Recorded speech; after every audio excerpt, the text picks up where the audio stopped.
On News Hour, the next 30 minutes, tension at the Poland-Belarus border as thousands of migrants make an effort to cross. The Polish government says it's an orchestrated provocation.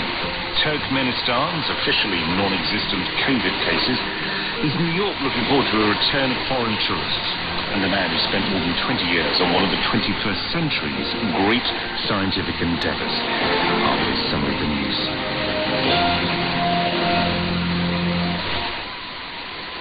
BBC News.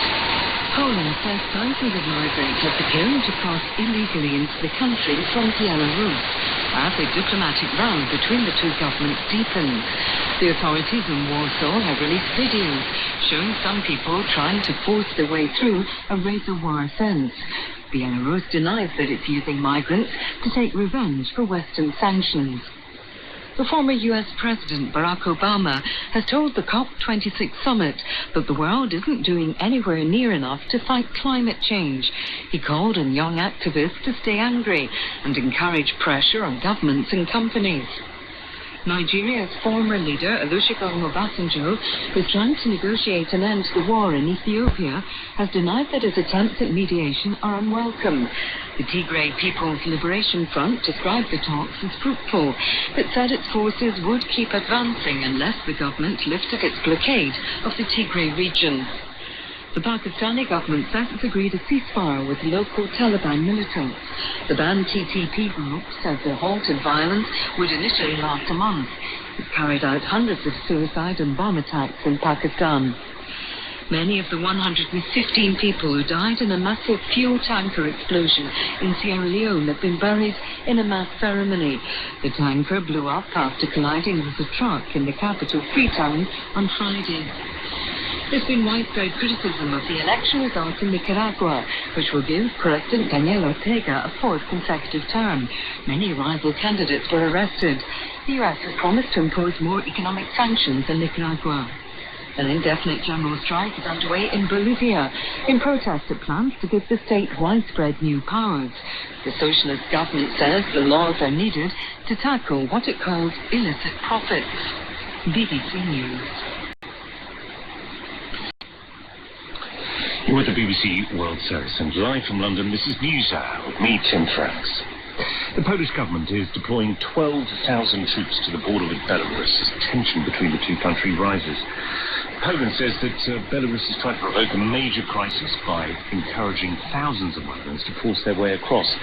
Polish Defence and Interior Ministries today posted videos of large crowds gathering and trying to use wire cutters and other implements to cut or trample their way over barriers of razor wire. The migrants have in recent months appeared not in large part to be Belarusian, but from the Middle East, South Asia or Africa. What's changed is the numbers, a huge increase in recent days. The European Union has said that Belarus is engineering the exodus to try to take revenge for Western sanctions against President Alexander Lukashenka after the widely disputed elections of last year. Paweł Jabłonski is Poland's Undersecretary of State for Economic and Development Cooperation and joins us now from Warsaw. Mr. Jabłonski, very good to have you on the programme. How much stress... good evening. How much stress are you under, or are your soldiers and border force agents under at the border? Well, the situation is very serious, you've been right. And in fact, if we would look at even the very recent weeks, I think this is of unprecedented nature. We have never faced such attack from our eastern border, from our eastern direction, and unfortunately this is escalating. We have been seeing preparations for what happened this morning over the last couple of days, so we've been prepared and we are prepared for what might happen over the course of the next 2 days. But the situation is very serious. This is, unfortunately, it needs to be called for what it is. This is a hybrid warfare waged by Lukashenka against the European Union. These migrants who have been attempting to get in, have any been successful?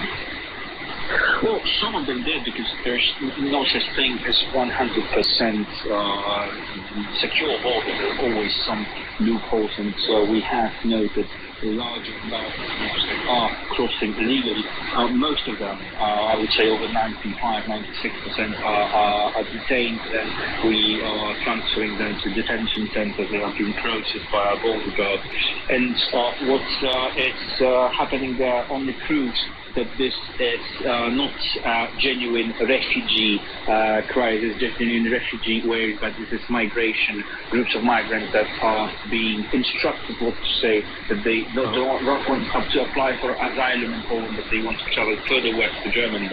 Right. But you say they're being processed in detention centres. There have been lots of reports of them just being tipped back over the border, or indeed just stopped from crossing the border. Is that correct?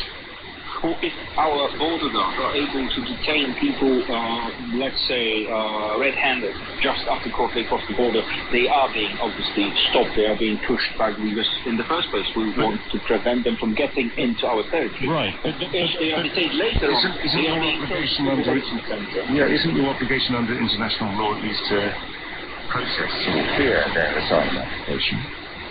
If there would be genuine asylum applications, indeed there are such regulations. And in fact, if there are genuine refugees... At what point are you deciding whether they're genuine or not?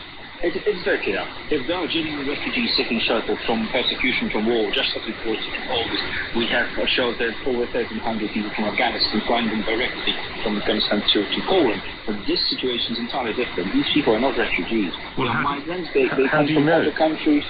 Well, we have a report. We have a report from not just from Belarus, but also from the countries in the region, in the Middle East. We're working closely with the government there, and we see how it works. There are these fake travel agencies that promote this, let's say that they call it the tourist trips to Belarus, but in fact, this is an organized scheme of smuggling people to the European Union. Artificially created by Lukashenka. I understand. No, indeed, I understand that there is. I mean, there's plenty of questions to be asked about how these people are getting to the border and what the government of Belarus might be doing to attract them. But I guess my question is the same, which is how, once they arrive at this point, you may despair about the fact that they've got there, but is it right for them to be pushed back without their asylum applications being properly heard? There are two situations. If someone is stopped directly at the border, it is our duty not to allow them to enter, because this is our duty not just to our citizens under our constitution, but also to other members of the European Union. We need to protect the external border of the EU. There is other situation when we detain people that are already in our territory. Then they are processed in detention centers, and they are being asked, do you want to apply for asylum in Poland? And so, surprisingly or not, most of them are answering, we do not want asylum in Poland. We want to have an asylum in Germany and France and other countries. So if somebody says this way, there is no other way to treat them as people that are not meeting the criteria. Also, we are verifying the grounds for such application, and the procedures are being implemented to this process according to the law. Thank you very much for joining us from Warsaw. Well, also in the Polish capital is our correspondent Adam Easton. Adam, just in terms of the efforts that are being made, I mean, not just by Poland, but across the European Union to try and stop this flow of migrants, what is going on? Increased security, in a word, Tim. They're trying to deploy as much strength of numbers as they can. They're increasing the number of soldiers deployed to the border by 1/3 to more than 12,000, as you mentioned. There's 2,000 police officers been deployed to the area, and there's 16,000 Polish border guards, not all of whom are obviously there, but a large proportion of them are there. And that's what they're trying to do. Are they also trying to stop these flights from somehow, going in from places like the Gulf and elsewhere in the Middle East and Turkey to Minsk? Yes, that's right. I spoke to Mr. Jablonski just recently, and he has been involved in this. The government has been talking to Turkey to try and reduce the number of flights going into Minsk and Grodno and other Belarusian cities.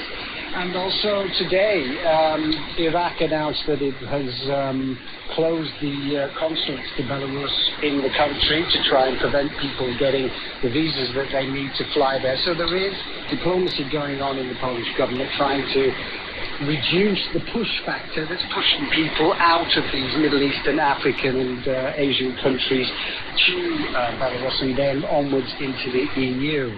And just briefly, is there a feeling that there is support from elsewhere within the EU, given the tensions between Warsaw and Brussels?